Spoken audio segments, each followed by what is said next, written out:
Good day, guys, and welcome to another episode of Riding in Tandem. RIT, Riding in Tandem, RIT. With me, RM. And me, Elaine. At sa episode na to, samahan nyo naman kaming subukan itong Kia EV6. RIT, Riding in Ano, ready ka na? Parati naman eh, tara na! Paglabas pa lang namin ng Seda Hotel para pumunta sa Ilustrado dahil doon tayo pupunta at kakain tayo. Oo, syempre dapat lume-level tayo dun sa sasakyan.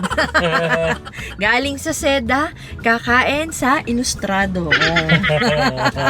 Kasi naman talagang pang executive, sporty executive na techie itong sasakyan na to. Unang tingin mo pa lang, yun na agad yun. Sporty, techie, executive. Papunta ka na sa future. Oo. Pero unang naramdaman ko talaga dito, no, ang gaan lang nung throttle niya. Konting gas mo, ayan na. Konting preno mo, ayan na. Ang ganda. Hindi pa tayo lumalayo ha. Suspension, Diyos ko. Andito pa lang tayo sa kakalabas pa lang natin ng parking. Oo, pero sige, mamaya na natin re-reviewin talaga yun pag naramdaman na natin kasi alam nyo, ilalabas pa lang tong EV6. Pero ito, first time talaga naming mahawakan. Oo, isa tayo sa mga unang mapalad na nakatry. So before pa i-launch ay natry na. Kaya maraming salamat sa Kia Philippines sa Thank pagpapahiram you. nila nitong EV6 sa atin. Thank you. Usapan muna tayo sa labas. So, sa unahan, no, naka-clamshell hood siya. Anyway, kabibe kasi nga nakatakip siya. So, pati yung fender niya, kung makikita mo, halos wala na yung fender, nakataklob lang siya doon. Kaya nga, clamshell, kasi parang siyang clamshell. Tapos, naka-LED na lahat ng ilaw niyan. At ang maganda doon sa ilaw nga, pagka daw gabi, para hindi masilaw yung nasa harap mo at saka yung kasalubong mo, may part na mamamatay doon sa ilaw para hindi sila masilaw, o, 'di ba? Kaya dito, hindi ka makakapag-bright. 'Di ba dito sa atin sa Pilipinas labanan? Pa-brightan, pero doon hindi ka makakaganti. Sorry ka na lang. Pero tuturuan niya naman yung mga Pinoy na bumait. Kasi Oo. 'di ba? Kumbaga, ikaw nakadim ka, magdim ka rin, 'di ba? Good manners and right conduct. At isa pang nakita ko ngayon lang, kakakita ko lang. Nung nag-signal light kasi ko, no, lumabas dito sa instrument cluster ko. Parang meron akong video dito nung space sa kaliwa. Oo, may bilog. May bilog siya na lumabas. So feeling ko kasi kung saan ka kung saang direction ka pupunta. Oo, ngayon nasa right naman kasi nag-signal light ako ng right. Oo, So yun, nakikita mo yung right side mo, wala kang blind spot dito. Galing! Oo. Para makita mo yan, katulad yan, kasi may mga katabi rin kaming mga motor, para makita mo kung may parating. So para syempre, hindi kayo magbangga. Dahil electric din to, wala ring tunog. Pero nilagyan nila ng konting tunog, parang may mararamdaman kang ganon. Parang UFO yung sakay mo. Oo nga. Para kayong parang yung feeling mo nagle-levitate. Ganon yung sound niya, ganon. Nako, pero pwede ka rin mamili ng 3 tunog niyan. So bahala ka na kung ano yung mga mas prefer mo. Pero naglagay sila ng 3 tunog para at least man lang, kumbaga hindi siya tahimik, maramdaman mo pa rin na nakasakay ka sa sasakyan, yun. Sa tunog, no? Gusto ko nang simulan agad yung infotainment system. Pero sige, mamaya na kasi maganda yung experience namin doon. Oo. Napansin ko rin, no, meron tong lane keep warning. So, pag nawawala ka na sa lane, nagwa-warning siya. Sa sides naman, bulging yung mga fenders nito. Ang sexing tingnan, no? Bulging na makinis na makinis. Oo, yun yung mga tipong pag nakakita ka ng gwapo, na matungo, na maskulado, pero napakakinis, mas makinis pa yung mukha niya sa mukha mo. Oo. Pero pag sa tao, medyo matakot ka kasi baka mamaya iba na pala yun. Iba pala yung prefer. Pero pag sa kotse, maganda yun. Pero feeling ko naman din kasi talaga, yung mga ganong kakinis, at saka syempre yung may dating, may angas, bagay talaga sa mga executive looks and executives talaga yung trabaho. Kasi nga, syempre dapat may may konti kang yabang, 'di ba? Kasi syempre parang ko yung respetado ko ganto. Tuntuan. Sorry, kasi parang kasi nagda-drive kasi ako, tapos nagsasalita siya. Tapos parang talagang ano wala kasing sasakyan, no? So, piniga ko lang ng konti. Kaya siguro nakita yung ulo ko. Biglang, Kaya nga, nagsasalita ako mga ganun tayo dito. Kaazar. sorry na. Tuloy mo na. Hindi na pigilan. Yun nga. Kaya nga kasi bagay siya dun sa mga executives kasi nga, kumbaga makinis siya, may dating, may angas agad, kumbaga may konting yabang syempre, tsaka kumbaga kailangan presentable, ganun. Yung tawa niya talaga, no? Hindi siya makaget over Hindi sa nagulat ako ginawa sa niya. torque Kasi ito, steady lang tayo. 30, 40, banatan ko lang. Oo, 40. Nakita niyo yung ulo namin. My God, kung walang headrest. Tapos parang wala lang siya, parang wala lang, parang relax lang siya. Tapos bilang makakagay ulo mo, relax pa rin siya. Ganda talaga ng electric vehicle. Ang lakas ng torque. Ayun, Lamborghini. Shout out sa'yo, naka-Lamborghini. Ano kaya mas mabilis, no? Pero ako Mabilis siguro yun. masaya na ako dito sa dala natin ngayon. Yun nga palang mga bukasan nito yung mga door handles, nakatago siya. Oo. So, Pantay siya dun sa pinakakatawan. Oo. bale dun sa mga dadating na model kasi, pag lumapit yung susi, bubukas na siya, hihilahin mo na lang. Yun. Ito kasi, ito yung prototype model nila, kaya hindi pa ganun. Prototype model nila. Kaya hindi pa ganun. Pero yung mga ibebentang available sa Pilipinas, pag lumapit yung susi, aangat na siya. Tapos saka mo nahihilahin. Ito rin nga pala, baka magulat kayo pag bukas nyo ng hood, ha? Kasi baka wala kayong makitang makina. Hindi na nakaw yun. Hindi nakaw yun. Meron siyang compartment dun sa harap. Kumbaga, para siyang trunk pero sa harap. So, ang tawag ay frunk. Frunk. F-R-U-N-K. Yan. So, pag bukas nyo doon, pwede kayong maglagay ng gamit doon. Talagang compartment siya. Tapos, wala tong spare tire kasi. Kaya doon nilagay yung pang fix ng gulong. So baka nagugulat kayo sa napunta yung makina. Wala kasi itong internal combustion engine. Kaya wala talagang makina doon sa unahan. Tapos wala rin siyang transmission. Kaya ang side effect nun, pati dito sa loob, nag-manifest. Kasi maluwag talaga dito sa loob. Tapos wala nga siya dito yung transmission tunnel. So naging mamaya na tayo sa interior. Ano ba yan? Nagkakahalo-halo na tayo. Na-excite ako masyado. Sobrang exciting nitong sasakyan. So yun na nga. Kaya ito nagkaroon ng space dito. Ang laki nung lalagyanan mo sa gitna. As in. Tapos yung likod niya, wala rin siyang umbok sa gitna. Wala. Kaya flat lang yung sahig sa likod. Anyways, yun nga, pagbukas nitong hood, makikita nyo pa rin naman doon yung sa yung lalagyan ng coolant, lalagyan ng wiper washer, ano pa ba yung makikita doon sa loob? Baterya. May baterya pa rin, pero yung battery na yung kadalasang battery na nakikita natin doon sa ibang sasakyan, pang power lang siya ng mga accessories ng sasakyan. Tapos ang nag-charge sa kanya, yung malaking battery nung sasakyan mismo. So wala nang alternator na hiwalay. Oo, yung malaking battery na nandito sa ilalim ng sasakyan, sa sahig. Wala ring masyadong chrome dito, no? So meron dito mga piano black finish sa labas. So mas sporty yung itsura kasi nga black out, di ba? Tapos yung kulay niya kasi hindi siya hindi siya shiny, medyo matte siya. Moonscape yung tawag nila do sa kulay. At ang pinaka-delicious, 'di ba? Sa gilid na makikita mo, yung gulong, naka 255/45 R20. Stock yan, 20-inch rims. 20. Pero yung gulong niya, yung pinaka-goma, di manipes medyo makapal din siya. 45 series. Yung ride niya, komportable, no? Pero mamaya na, ha? Kasi gusto kong maramdaman muna talaga yung ma-shoot natin sa pothole. Ganun no? So, sa likod naman, yung palang spoiler niya, ulam na. Kasi ang ganda ng design niya, hindi siya yung simple-simple na may butas siya sa gitna. Ang gandang tignan. Tapos yung ilaw niya, kakaiba rin yung taillights. Kasi para siyang fin, no? Na nakalawit na parang ducktail na rin siya. Oo. Tapos hanggang dun pa siya sa hindi lang siya yung parang mismong likod. Nag-extend siya sa medyo gilid na. Tapos siya parang segment siyang ganon. Ang ganda. Oo. Tapos yung bandang ilalim na part, yun naman yung segment na sequential na signal lights. Oo. Tapos yung naman niya, reverse light, nasa baba, sa ilalim, sa gitna, yun na rin yung nagiging rear fog lamps. Dual purpose. Lahat ng mga bintana nito, simula sa second row hanggang dun sa likod, lahat yan naka-privacy glass na. So medyo may shade siya, may protection ka na sa araw. Pero, Dito sa unahan kasi wala pa. Kaya kung gusto mo rin ng protection sa araw dito sa unahan, aba, maganda dyan. Maglagay ka Supramax Nano Ceramic Film. Hanapin nyo na lang sa Facebook, Supramax Philippines. So yan, siguradong up to 99% ng heat hindi papasok sa kotse mo. Supramax sa protection, pero hindi Supramax ang presyo.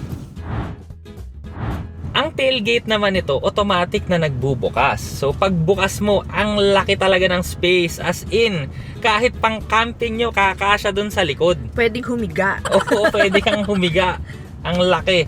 Tapos, kung gusto mo ng more space, 60-40 folding din yung second row seats. Tapos madali lang kasi meron ka lang hihilahin dun sa likod. Tapos automatic nang tutupi yung upuan. So hindi mo na siya kailangang itulak. Meron na rin siyang cover para doon sa mga gamit, para hindi rin makita kung gusto maglagay doon ng mga, syempre, maleta or backpack. Sa second row seats naman, yung aircon vents, makikita nyo pareho sa dalawang gilid ng... Bakit? Bakit kaya? Oh.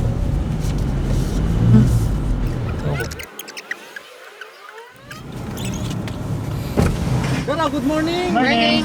Number coding kasi tayo ngayon, sir. Electric vehicle. Ah, electric? Electric vehicle. Dami hybrid. Hindi, electric vehicle. Electric lang. Fully electric. vehicle.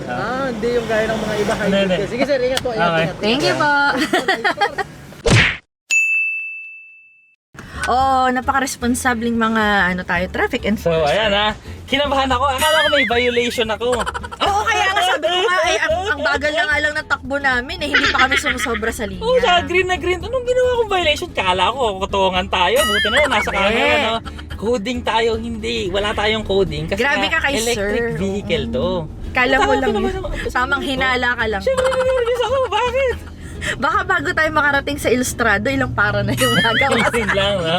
Oh So, my God. at least alam nyo na mga katandem, no, na hindi kayo mahuhuli, pero hassle pa rin kasi nga tinatawag pa rin ng pulis. Oo. Anyway. Pero syempre hindi naman natin sila masisisi kasi like ngayon, hindi naman pa... Hindi pa nila alam eh. Oo, hindi pa nila alam. Hindi nila alam tong car model. Oo. So yun nga, pero malapit naman mapapalitan na rin naman ng plate number yung mga electric vehicles para at least alam na agad ng mga Oo, enforcer. mas madaling ma-determine. Sa second row seats, meron siyang aircon vents pero located siya dun sa magkabilang gilid, so wala sa gitna. Meron siyang ISOFIX tethers, meron siyang center armrest, meron din siyang charging ports ha. Nandito sa gilid, ito makikita nyo na, ito sa side na to, magkabilaan yan. Meron din siyang the usual na bottle holder siya, compartment sa pintuan. Oo, pero mas social na bottle holder kasi may ambient lighting. O, di ba? Hindi mo na may pailaw ganun. Nakikita mo, baka mamaya meron ka dong coke tsaka chips, mamili ka. Aling chips ba dito yung mas masarap? May ilaw eh, kita mo. Dito na tayo sa unahan, Diyos ko, simula sa ibabaw, no, meron siyang sunroof. Tapos yung ilaw dito, yung map lights, parang touch mo, Soft- hawakan mo lang yung Soft ilaw, touch. tapos nag-on siya. Wala siyang oo. button. As in, yung mismo, ilaw mismo. yung sa mismo may bumbilya, yun yung soft touch. Spatay. Yan. Tapos yung screen naman ito, no, yung instrument cluster tsaka infotainment system, magkadikit sila. Tig 12.3 inches. Tapos yung instrument cluster naman, pag pinalitan mo yung modes, mag-iiba na yung itsura automatic. So meron siyang sport, eco, tsaka normal mode. So ako naka-normal mode lang ako, pero malakas na. Oo. Tsaka pansin ko lang, itong screen kasi, itong pinag-isang screen na to, curved siya, tapos medyo siya, paharap kay driver. Para mas madali ding makita at mas madaling pumindot-pindot, ganyan. Ang ganda rin ng design niya, no? Kasi modern siya eh. May mga linya-linya, may mga white, gray, piano black finish, may mga silver accents, ambient lighting. Dito sa dashboard pa lang yun, ha? Tapos yung control dito sa ilalim, pwede kasi siyang aircon controls, tsaka pwedeng infotainment controls, no? Pipindutin mo lang tong parang fan pagka aircon, tapos mag-iiba lahat ng mga pindutan. Tapos pag pinindot mo naman tong parang arrow na yan, yun na yung infotainment system, nag-iiba ulit, no? Yung volume tsaka power, nagiging aircon, di ba? Oo. So, ang galing, magaling. Kakaiba, gusto ko yan. Oo, pero ang ganda kasi pinag-isa nila, so parang nag-save ka rin ng space. At the same time, talagang futuristic yung dating, modern na modern kasi nga touch screen, tas may knobs lang siya dun sa dalawang dulo. Dito naman tayo sa gitna, no? Yung center console ay floating. So, dito sa pinakaibabaw niya, yung button sa makikita mo, pang ventilate at saka pang heated seats, pang passenger dito at saka pang driver, at pwede rin heated yung manibela. Tapos kasunod naman, ito yung start-stop button, nandito na rin siya nakalagay. So medyo naka-tilt din papunta kay driver para mas madaling makita. And sa baba niya, dito naman yung hindi cambio pero ito na yung cambio, pero rotary siya. So pwede siyang i-turn to the left, turn to the right, at ipe-press mo lang sa gitna para i-park. Gustong-gusto ko rin dito, no? Merong mga brushed metal na itsura sa bandang ibabaw, nakakurbada pa dito sa power sa ang tawag dito? Start-stop button. Tapos yun nga, yung sinasabi ni Elaine, itong shifter niya, rotary, pagka tinwist mo pa right, drive, pag tinwist mo pa left, yun yung reverse. Pag gusto mong i-park, pindutin mo lang yung gitna. Sa baba, meron din siyang auto hold function. Pwede mo ring palabasin yung camera sa screen, andito yung button, at parking sensors kung gusto mong i-on or i-off. Tapos ito pa nga, sa gitna nito, meron din tong wireless charging, meron ding dalawang cup holders. Oo. May compartment dito at napakalaki rin ng compartment dito sa gitna. Oo, actually, ang lalim. Ang manibela naman, uy, ang laking butas nun, pero easy lang. Hindi naman. Panlaki, ayun o. Anyway, yung manibela nito, leather. Tapos, marami siyang mga controls, no? Makikita mo na rin dito na yung cruise control niya, hindi ordinaryong cruise control. Adaptive cruise control to. Controls din ng infotainment system. Meron siya nandito sa right side. Flat bottom. Sa likod, meron din siyang paddle shifters. Pero, itong paddle shifters na to, no, more on sa regenerative braking controls to. Hindi na to yung shifter-shifter. Eto pa pala, balik tayo sa infotainment. Yun na nga pala. Kasi, ang speakers na inilagay nila dito ay 14, 14 na Meridian speakers, tapos may subwoofer pa dun sa likod. Kaya, tinry namin kanina magtugs dito. Ay, nako talaga. Sabi namin, parang gano'n talaga yung mga tunog, parang naandito lang sa gilid ng tenga mo. Parang may God! trumpet dito, yung drums nando sa banda doon. Oo. May gitara sa tabi mo, ganda. Ang ganda. Tapos meron din silang ambient sounds kung ayaw magpatugtog ng mga ganyan. May ambient sounds din, so pwede ka rin mamili, marami din yon. Pag gusto mo lang relax, kunyari ocean, forest, may mga ganan.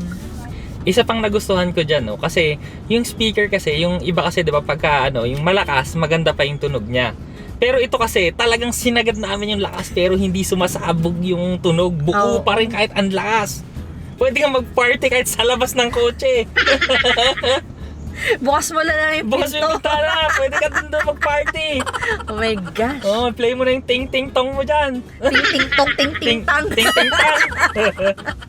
At dahil floating nga ang ating center console, no, malaki yung space sa ilalim. As in, kaya mo pang maglagay ng bag dyan. Yung mga handbag, pwede dyan. Kung yung backpack mo at wala masyadong laman po, pwede dyan sa ilalim. Kasya nga sapatos eh. Kasya sapatos. Oo, kasya sapatos.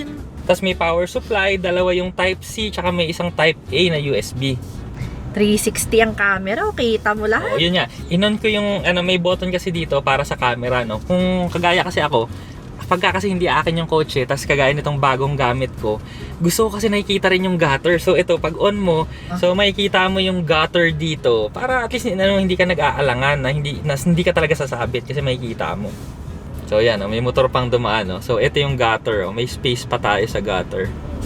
Tsaka isa pa, no, yung Waze. Kasi naka-Waze kami ngayon habang umaandar kami, no. Ang ganda ng Waze niya kasi kumbaga may naririnig mo yung Waze pero hindi ganun kalakas. Pero naiintindihan mo kahit mahina. Ibig sabihin, gano'ng kaganda yung speaker. Oo, yung speaker ang galing. Yung kahit may bulong. Kahit may bulong, ang linaw. Ginagano ka na. Oo. Naiintindihan Seryoso, mo. kahit bulong lang malinaw. Yung ambient lighting nga pala nito, pwede nyo bago-baguhin na kung anong gusto nyo preference. Ano siya, may color wheel talaga. May secondary, tertiary colors. Bahala ka na kung anong gusto mo. Ang adjustment naman ng mga upuan, electronic. Meron din siyang seat height adjustment. So, kung ano yung gusto mo, pwede mo pang i-program dito up to 2 user. So, kunwari, iba yung posisyon na gusto ko, iba yung gustong posisyon ni Elaine, pwede. At saka ang ginamit nga pala nilang leather, Yung leather part, yung gilid lang hindi fully kasi nga ano to pwedeng heated, pwedeng ventilated. So yung mga ginamit nilang leather dun sa gilid ay vegan leather kasi nga syempre 'di ba electric vehicle, so good for Mother Earth. So pati na rin Sustainability. pati na rin yung mga ginamit nila dito is actually yung parang Recycled plastics. recycled plastics and vegan leather. Ah. Siyempre, maraming magtatanong dyan, ano ang kayang layong aabutin ng electric vehicle na to? So, 528 kilometers, kaya daw. Kamusta naman? Kaya ba bumiyahe ng 528 kilometers araw-araw? Sa isang araw, baka hindi. Alam mo, ang layo na nun. Sobrang layo na nun kasi yung iba natatakot sa range ng electric vehicles. Yung 520 na yun, Diyos ko naman, layo-layo naman yun. 528, oo. 528, sa isang araw, kunwari ang opisina mo, sige nga, gaano ba kalayo? Kami, studio namin, mga 8 kilometers lang, around ganun lang. 16 balikan. Di gaano katagal na isang full tank nito, ay, full charge nito. Walang tank to. Wala nga silang tank, charge lang. Full Oo. charge, ganun. Full electric vehicle to, so wala tayong gasolina dito. At saka huwag kayong mag-alala kasi marami na rin naman silang nilalagay na pwede nyong pag-chargean ng sasakyan. Shoutout na natin ang SM, yun, meron sila, SM, shoutout. Meron din yung mga Ayala, di ba? Oh. Sa Vermosa, naglalagay na nga sila eh. Oo, meron din. Pati mga gas station, meron na rin. So, yun sa charging naman kasi, sa totoo lang, meron naman kasama yung charger sa bahay. Di sa bahay ka mag-charge. Pero kung gusto mong fast charger, yun, meron sa Mamplasan, yun yung pinakamabilis na charger. Parang Oo. ilan? 18 minutes ba yun? Parang full charge na yata, parang ganun, o 30 minutes. Oo, hindi ko Basta mabilis. At dito na tayo sa test drive. Syempre, ang ganda nito maliban sa hindi ka mahuhuli ng pulis dahil coding. Sobrang tahimik nito sa traffic. Kasi nga wala kang internal combustion engine. So walang sumasabog doon, 'di ba? So tahimik siya. 'Yun yung kinaganda. Ang manibela, sobrang light ng steering. Pero yung light na secure yung feeling kasi merong sobrang light na akala mo naman papel na hindi rin maganda sa pakiramdam. Ito, maganda sa pakiramdam. At ito pa, di ba, nag-stop tayo. Tapos gas natin. Naku, masaya. May fun factor tong electric vehicle dahil nga malakas yung torque. So malakas yung hatak nito. Lalo na kung nanggaling ka sa sa mga low displacement na MPV. Naku, kagaya namin. Tapos bilang punta ka dito, Diyos ko, grabe yung batak. Masaya. Ang pedals naman natin, dahil nga immediate yung response ng gas throttle natin.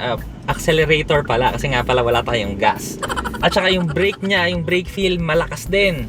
Shifting, wala kang mararamdaman electric Wala. to Basta tuloy-tuloy lang to. Basta tuloy-tuloy. basta Bumibilis umaandar lang, umaataw lang, ganun. Speaking of driving, meron din tong driving modes. So, yung gamit ko pa lang na yun ay yung regular D. Yung regular mode pa lang na drive. So, ngayon, gamitin natin yung ano ba tayo makapag-sport dito Ang dami sasakyan. Eco muna. Sige, eco. Ito, yan. Eco mode tayo. So, ito yung regular feel ng regular cars. So, hindi siya yung ganong kalakas. Yung Ito tama yung normal lang. sa amin. Ito yung normal sa amin. Pero mabilis-bilis pa rin sa normal, Kumbaga, pero may bilis to. Ito. Pero kung hindi naman maluwag yung kalsada, katulad ng mga dinadaanan namin, okay na rin mag-eco kasi syempre, at least makakatipid-tipid ka ngayon sa battery mo, ganyan. Mas lalayo siguro range mo nito. Pero mas gusto ko kasi isa ibalik ko na doon. Mas masaya So, hindi ko matry yung sport mode. Iba talagang mag-test drive sa Cavite kasi sa Cavite maraming open roads, matetesting mo talaga. Dito sa Manila kasi proud Caviteño talaga to Dito kasi sa Manila medyo masikip yung kalsada, maraming tao. 'Di ba? City Kumbaga kung paano, delikado. Sa amin, puro damuhan. Oo, wala masyadong naglalakad sa Gedli. Maluwag-luwag dyan. Sige, tingnan natin isang ganun lang.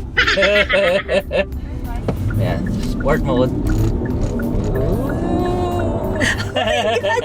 Lumilidyo dyan ako! Teka! Hindi ko alam kung ano yung naramdaman ko. Oh my God! Teka lang! Ayan, sport mode. Lumilid yung tiyan ko. Teka. Alam mo yung, eto ha, kasama na rin yung ano niya, yung sound ha. Alam mo yung para kang ano, yung magpupunta na ka sa ibang dimensyon. Diba? Oo. Naliit yung tiyan ko, hindi ko na alam kung parang napin ako doon sa upuan na hindi ko maintindihan eh. Gusto mo sa'yo. Tuwan-tuwa siya. Tuwan-tuwa siya. Ay, nako. Ay, Gusto ko na magkaroon ng electric vehicle. Alam niyo yun, iba yung feeling pagka parang itinutulak ka papunta sa upuan. Pero iba yung feeling pagka yung pati yung tiyan mo, tinutulak pa loob. Ganon siya. Hindi lang yung basta pinasandal kang ganyan. Hindi. Pati yung ano, mga intestines mo parang gumaganon. Kaya parang, sabi ko nga kanina, anong nararamdaman ko? Gumano, tapos tuloy-tuloy pa. Hindi siya yung parang saglit lang. Parang, tapos pabilis. Saya. Dito na tayo sa segment na The Good. And the bad. Wala ring spare tire na kasama to, pero meron naman siyang tire sealant at saka compressor na kasama. Yung electronic parking brake nga rin pala niya, nandun sa left side, dito sa dashboard katabi ng manibela. Sana dito na lang nila nilagay sa center console. Last but not the least, bahala kayo, maganda nung sasakyan na to, wala na kang maisip. Oo. Ang hirap! Sakit sa ulo. Ang hirap, grabe. Ang hirap mag-review ng magandang sasakyan. Unang good naman para sa akin, etong sasakyan na to talaga, stand out ka sa kalsada. As in, anywhere you go, kahit talaga kung ano man kasosyalan pa yung puntahan mong lugar, nagsa-stand out siya kasi iba rin talaga yung itsura niya. Kahit sa sosyal na lugar, no? Yung mga sosyal na tao, lumalapit talaga. Oo, actually, daming nagtatanong. Oh, ano daw ba yan? Ang ganda naman yan. Oo. Eto naman, based on real life scenario experience. Oh, may Alam nyo resibo. na, may resibo kami. Exempted to sa coding kasi nga electric vehicle. So okay na okay yan. Kahit isa lang sasakyan mo, everyday no problem. Oo, solved na. Solve ka na. One car only. Hindi rin ako makapaniwala na in 5 years, ang gastos mo lang daw sa maintenance ay 25,000 pesos. So very good yun kasi syempre, compared mo naman doon sa ibang mga sasakyan na laging pini-PMS, malaking tipid yun ha. Hindi lang daw kasama doon yung gulong ha. Kasi syempre, ibang usapan naman yun. Depende na sa'yo yun. Kung ano, baka mamaya kasi kung magmaneho ka, matindi. Abay baka mamaya yung gulong mo 3 taon lang. Oo. Depende na sa'yo yun. Gustong gusto ko rin dito, no? Napasmile kasi ko, no? Sa power niya, sa hila niya. Matutuwa ka, mag-e-enjoy ka sa tuli nito. Hindi ka lang sa tuli nito mag-e-enjoy dahil mag-e-enjoy ka rin sa tunog ng sound system nito dahil talagang pa-concert na, patugs-tugs-tugs na, talagang mag-e-enjoy ka, lahat na lang maririnig mo. Ultimo yung bulong, naiintindihan mo. Oo. Isa pang nagustuhan ko dito, yung 360 cam. Kasi kahit mga makikitid yung daanan, hindi ka kakabahan, hindi ka sasayad sa gutter kasi kita mo naman sa camera. Isabay mo na dyan, no? Pagka nag-signal light ka, makikita mo rin yung blind spots. So wala kang blind spot. Kahit na nga ba hatchback tong sasakyan na to, napakarami mong pwedeng ilagay at saka napakaluwag din sa loob. Pwede ka pa nga maglagay doon sa loob ng hood. Di ba? Oo. Meron kang frunk. Frunk. The front trunk. Sa safety, hindi rin to magpapahuli dahil kompleto to sa mga advanced driver aids.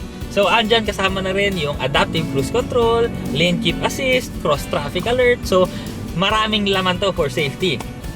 Ang charging din ito, mas mura pa sa gas. Kaya kung magtaas man yung gas, tapos naka-electric vehicle ka na, hindi ka affected. Oo.